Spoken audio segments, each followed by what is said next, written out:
the only visible, change for the faithful were the use of the vernacular language. So you could use the vernacular language in the entire Mass of 65, with the exception of beginning with preface until the Our Father was in Latin, obligatory in Latin, and in silence, in silent voice.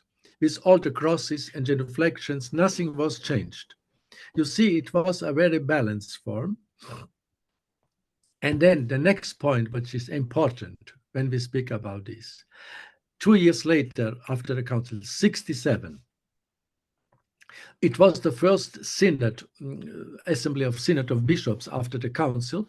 And for this assembly, Bugnini, the so-called revolutionary architect of the Novus Ordo, he and his commission prepared a new form of Mass, the normative Mass, as it was called, which was basically the same which we have today, the Novus Ordo, which was then promulgated by Paul VI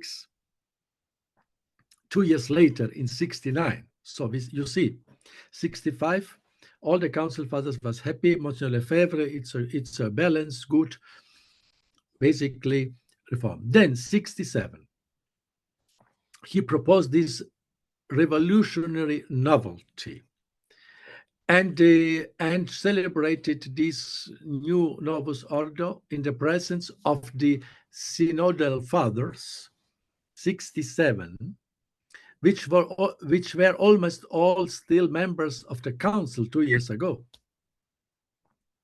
And they voted about this so-called proposal draft of this Novus Ordo, and the majority rejected this, did not accept.